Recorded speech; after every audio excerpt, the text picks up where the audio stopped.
আমি এই মুহূর্তে দাঁড়িয়ে আছি সেই কুখ্যাত হিটু শেখের বাড়ির সামনে মাগুরা শহরের রিজনাদলি গ্রামে, যেখানে আজও দেখা যাচ্ছে এলাকার ক্ষুব্ধ মানুষ তার ঘরের টিন এবং ইট খুলে নিয়ে যাচ্ছে। এর আগে গত রাতে এই এলাকার ক্ষুব্ধ মানুষ তাদের বাড়িকে আগুন দিয়ে জ্বালিয়ে দেয়। আপনারা জানেন যে আছিয়া 8 বছরের শিশুকে এই বাড়িতে ধর্ষণ করা হয়, যার কারণে দীর্ঘ 8 দিন লড়াইয়ের পরে, জীবন যুদ্ধে লড়াইয়ের পরে সম্মিলিত সামরিক হাসপাতাল ঢাকাতে আছিয়া মৃত্যুবরণ করে। এরপর থেকে স্থানীয়রা আরও ক্ষিপ্ত হয়ে ওঠে। গতকাল রাত 8:30টার দিকে এই বাড়িতে আগুন ধরিয়ে দেয়।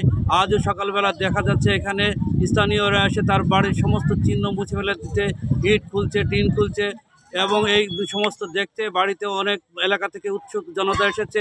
এলাকাবাসীর দাবি এই অপবিত্র বাড়িটি ধ্বংস করে এখানে একটি ধর্মীয় স্থান করতে হবে। এছাড়া আপনারা জানেন যে আছিয়ার মৃত্যুর কারণে এলাকাবাসী দ্রুত বিচার চেয়েছে এবং এই খুনিদেরকে, এই ধর্ষকদেরকে প্রকাশ্যে ফাঁসির জন্য তারা দাবি জানিয়ে আসছে।